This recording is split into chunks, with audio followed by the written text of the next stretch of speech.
नमस्कार। जनता पॉलिटिक्स में एक बार फिर आप सबका स्वागत है। आज हम समाज में बेढंगे तरीके से घुसते वोक कल्चर की बात करेंगे। मैंने पहले भी वोक कल्चर पर एक विस्तृत वीडियो बनाया था, जिसका लिंक नीचे डिस्क्रिप्शन बॉक्स में दिया हुआ है। आप उसे एक बार अवश्य देखें। यहाँ संक्षेप में मैं बता दूं कि वोक कल्चर क्या होता है। वोक शब्द का आसान अर्थ है जागृत या जागा हुआ व्यक्ति। साल 1940 में अमेरिका में पहली बार इस शब्द का इस्तेमाल ऐसे लोगों के लिए किया गया था जो सामाजिक न्याय जैसे मुद्दों पर खासकर नस्लवाद की जानकारी रखता था। हाल के समय में नारीवाद, जलवायु परिवर्तन, LGBTQ या समलैंगिकता आदि के मुद्दे पर भी अपने विचार ये लोग रख रहे हैं। हालांकि वोक लोगों पर आरोप लग रहे हैं कि वह समाज में नफरत और भेदभाव बढ़ा रहे हैं। यह सांस्कृतिक राष्ट्रीयता, धर्म जैसी चीज़ों को भी धुंधला कर रहे हैं और एक तरह से तय सामाजिक ढांचे को चुनौती दे रहे हैं। जो कुछ समाज में उचित है उसका उल्टा करना इनका मुख्य उद्देश्य है। खासकर पश्चिमी देशों में यह संस्कृति तेजी से बढ़ रही है। इसके साथ ही इसकी आलोचना भी बढ़ती जा रही है। वोक लोगों द्वारा मांग की जा रही है कि ट्रांसजेंडर लोगों को खेलों में शामिल किया जाए। हालांकि इस मांग के विरोधियों का कहना है कि अगर ट्रांसजेंडर्स महिला खिलाड़ियों के खिलाफ प्रतिस्पर्धा करेंगे तो ट्रांसजेंडर्स को फ़ायदा मिल सकता है, जो कि पक्षपातपूर्ण हो सकता है। वोक द्वारा ऐसी ही कई तरह की मांगें की जा रही हैं जिनका लगातार विरोध हो रहा है। बता दें कि जो लोग बहुत ज़्यादा पाखंड करते हैं और हर बात में बौद्धिकता दिखाते हैं, उन्हें वोक कहा जाता है। भारत में भी आजकल इसका प्रचलन बड़ी तेज़ी से बढ़ चुका है। फ्लोरिडा के गवर्नर ने वोक शब्द को परिभाषित करते हुए कहा कि यह एक तरह का सांस्कृतिक वामपंथ है और सच के खिलाफ लड़ाई है। यानी जो कुछ भी सच है ये उसके खिलाफ ही खड़े होते हैं। वोक लोग योग्यता और उपलब्धियों से आगे पहचान को रखते हैं। उनके लिए पहचान बहुत बड़ी चीज़ है, योग्यता और उपलब्धियां मायने नहीं रखती हैं। दरअसल वोक कल्चर के चलते हमारे संस्थान, संस्कृति और समाज दूषित हो रहे हैं। अमेरिका का यह वीडियो आपको बता देगा कि वोक संस्कृति कैसे लोगों को बर्बाद कर रही है।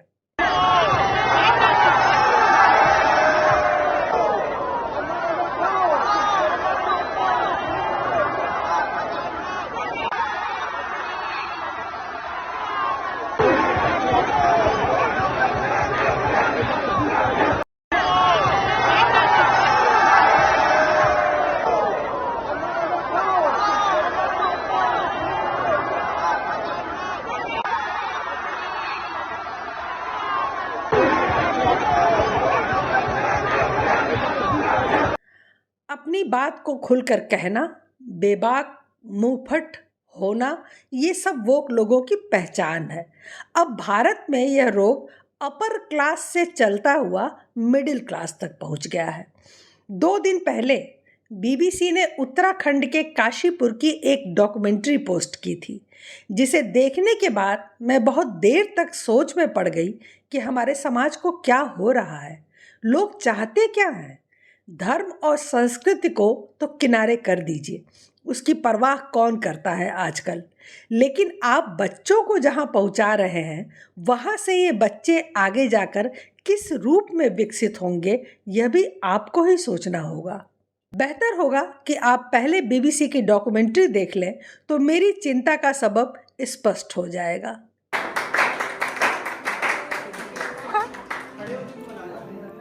ये जश्न किसी के जन्मदिन का नहीं, बल्कि एक लड़की के पहले पीरियड्स का मनाया जा रहा है। उत्तराखंड के उधम सिंह नगर जिले के काशीपुर शहर में रहने वाले जितेंद्र भट्ट ने अपनी बेटी रागिनी के पहले पीरियड्स को इस तरह सेलिब्रेट किया।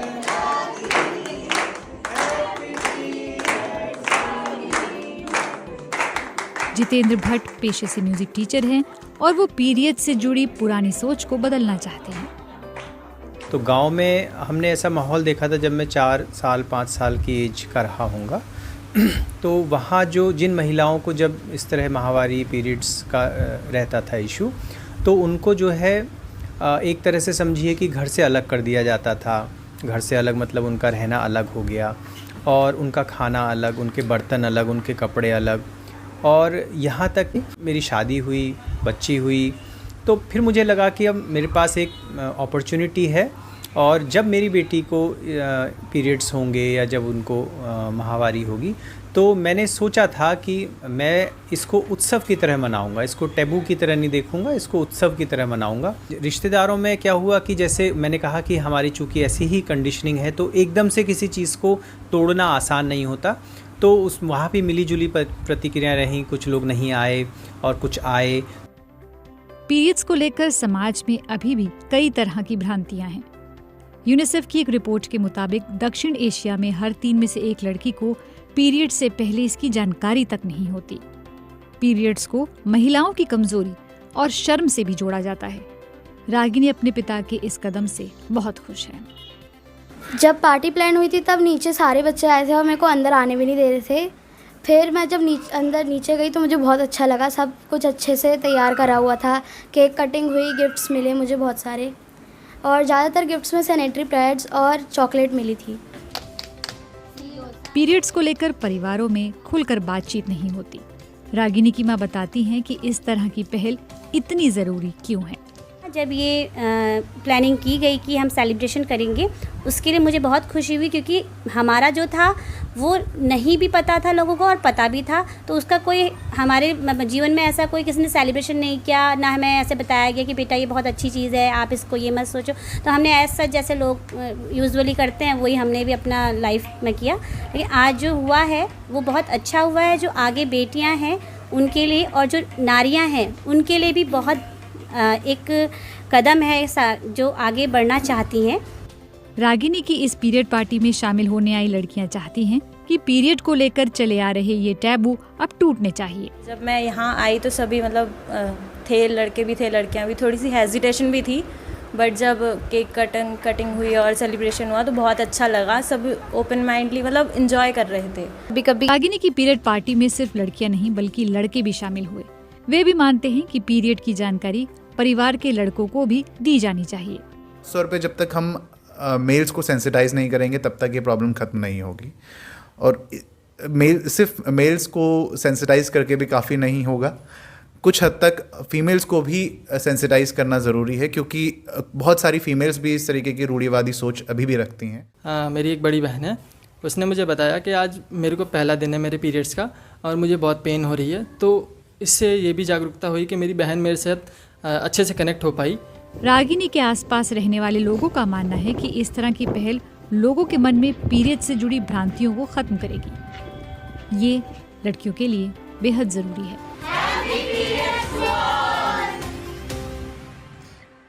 अब बताइए कि ये ड्रामा आपको कैसा लगा। निसंदेह पीरियड्स शर्म और हीनता का पर्याय नहीं होती हैं, लेकिन ये सेलिब्रेशन का भी पर्याय नहीं हो सकती। लड़के लड़कियां मिलकर किसी के पीरियड्स को सेलिब्रेट करें, ये कुछ ज़्यादा ही आधुनिकता हो गई और इसी को वोक संस्कृति कहते हैं। अधिकारों और भेदभाव तक तो वोक संस्कृति वालों की लड़ाई ठीक थी, लेकिन अब सेक्स, पीरियड्स, स्पर्म जैसे मुद्दों को खुलापन के नाम पर समाज में परोसना, इन्हें सड़कों पर प्रदर्शित करना, ये कहीं से भी सराहनीय नहीं हो सकता। ये वामपंथी विचारधारा और संस्कृति का किया धरा है, जो हमारे देश में लोगों को pregnancy shoot out, pre wedding shoot out से लेकर अब पीरियड सेलिब्रेशन तक करने में बड़ा गर्व और खुशी महसूस हो रही है। हमारे यहाँ तो इन सबको बड़े सलीके से सहेजने की परंपरा रही है। गोद भराई की रस्म होती है, सज धज कर अच्छे वस्त्रों में, सारे कपड़े उतार कर पेट खोलकर दिखाने का संस्कार नहीं होता। पीरियड्स में माँ या बड़ी बहन उसे समझाने बताने का काम करती हैं, न कि पिता मोहल्ले भर के लड़कों को इकट्ठा करके पीरियड्स का जश्न मनाता है। एक बात हमेशा याद रखना चाहिए कि धर्म और संस्कृति से दूर होकर इंसान कभी सुखी नहीं रह सकता, कभी उन्नति नहीं कर सकता। आप अंबानी को देखिए या टाटा को, किसी ने अपना धर्म, परंपराएं और संस्कृति को दरकिनार नहीं किया, उसे साथ लेकर आगे बढ़े।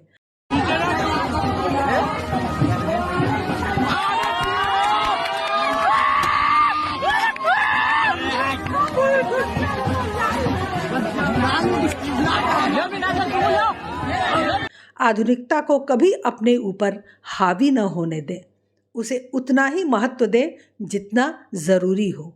अपने विचार हमें अवश्य बताएं कि आप इन बातों से सहमत हैं या नहीं।